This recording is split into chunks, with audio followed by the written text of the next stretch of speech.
going to Dayton first, and then we're going to El Paso, and we'll be meeting with first responders, law enforcement, some of the victims, and paying my respects and regards. I'll be going with the First Lady, and it's a terrific opportunity really to congratulate some of the police and law enforcement. The job they've done was incredible, really incredible.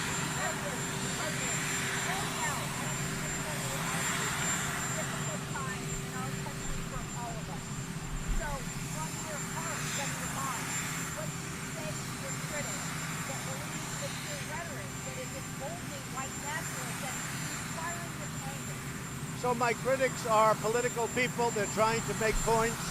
In many cases, they're running for president, and they're very low in the polls. A couple of them in particular, very low in the polls. If you look at Dayton, that was a person that supported, I guess you would say, Bernie Sanders, I understood. Antifa, I understood. Elizabeth Warren, I understood. Had nothing to do with President Trump. So these are people that are looking for political gain. I don't think they're getting it, and as much as possible, I've tried to stay out of that.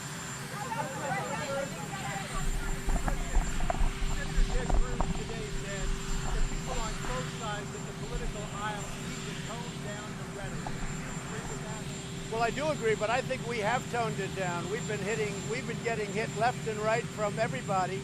Many of the people I don't know, a couple of people from Texas, political people from Texas that aren't doing very well.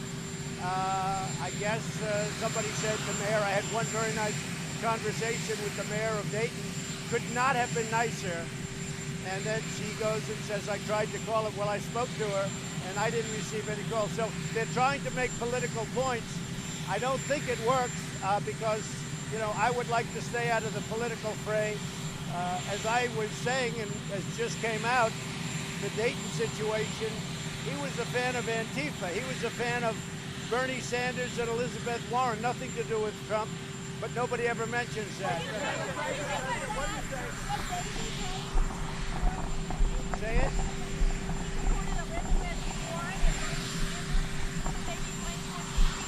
No, I don't blame Elizabeth Warren, and I don't blame Bernie Sanders in the case of Ohio, and I don't blame anybody. I blame, these are sick people. These are people that are really mentally ill, mentally disturbed. It's a mental problem, and we're going to be meeting with members of Congress. I've already got meetings scheduled, and I have had plenty of talks over the last 2 days, and I think something's going to we're going to come up with something that's going to be really very good, beyond anything that's been done so far.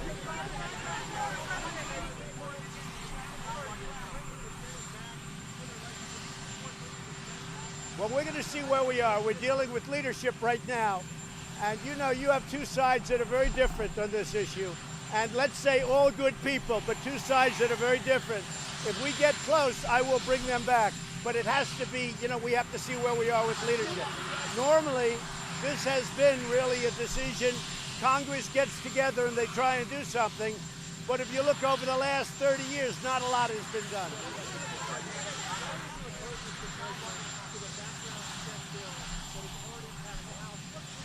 Well, I'm looking to do background checks. I think background checks are important. I don't want to put guns into the hands of mentally unstable people or people with rage or hate, sick people. I don't want to, I'm all in favor of it.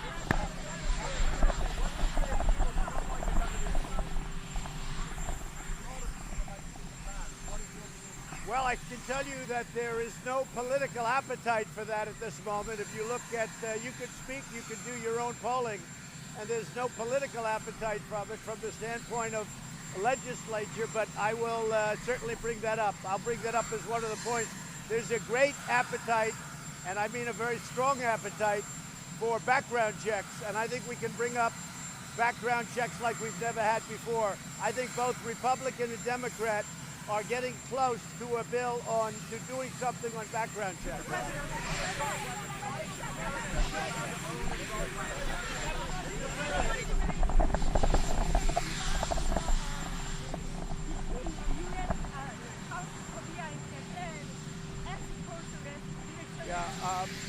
Korea and I have made a deal. They've agreed to pay a lot more money toward the United States. As you know, we've got 32,000 soldiers on South Korean soil, and we've been helping them for about 82 years, and we get nothing. We get virtually nothing. And South Korea and I have made a deal where they're paying a lot more money, and they're going to pay a lot more money, and the relationship is a very good one.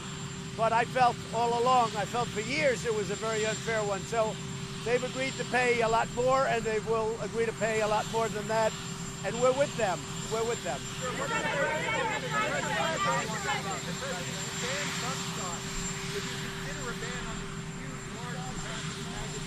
So you have to have a political appetite within Congress, and so far I haven't not seen that. I mean, I can only do what I can do. I think there's a great appetite to do something with regard to making sure that mentally unstable, seriously ill people aren't carrying guns. And I've never seen the appetite as strong as it is now. I have not seen it with regard to certain types of weapons.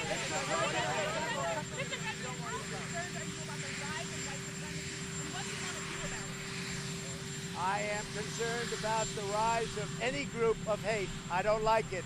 Any group of hate, I am, whether it's white supremacy, whether it's any other kind of supremacy, whether it's Antifa, whether it's any group of hate, I am very concerned about it, and I'll do something about it.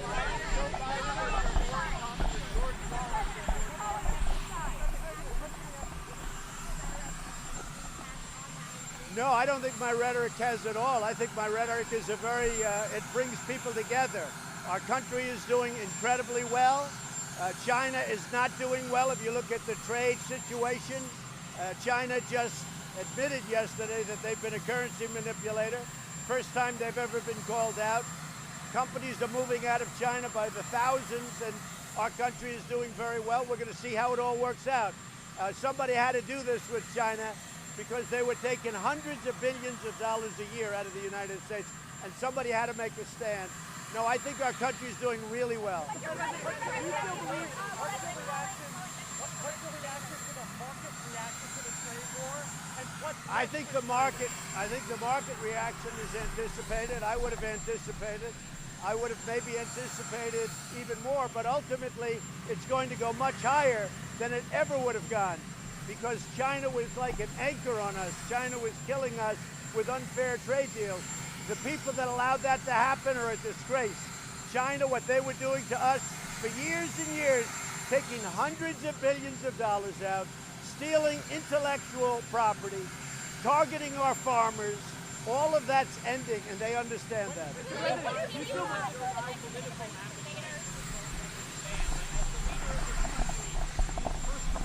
That's right. I'll be convincing some people to do things that they don't want to do, and that means people in Congress. But you get a lot of people on one side, and you have a lot of people on the other. But I have a lot of influence with a lot of people, and I want to convince them to do the right thing. And I will tell you, we've made a lot of headway in the last 3 days, a lot of headway. Mr. President, do you still believe that illegal immigration into this country is an invasion? You and the shooter in El Paso use that same language. Do you regret that? I think that illegal immigration, you're talking about illegal immigration, right? Yes? I think illegal immigration is a terrible thing for this country. I think you have to come in legally. Ideally, you have to come in through merit. We need people coming in because we have many companies coming into our country. They're pouring in. And I think illegal immigration is a very bad thing for our country. I think open borders are a very bad thing for our country. And we're stopping. We're building a wall right now. We won the lawsuit in the Supreme Court 2 weeks ago. The wall is well under construction. It's being built at a rapid pace. We need that. We need strong immigration laws. But we want to allow millions of people to come in because we need them. We have companies coming in from Japan, all over Europe, all over Asia. They're opening up companies here. They need people to work. We have a very low unemployment rate. So I believe we have to have legal immigration, not illegal. I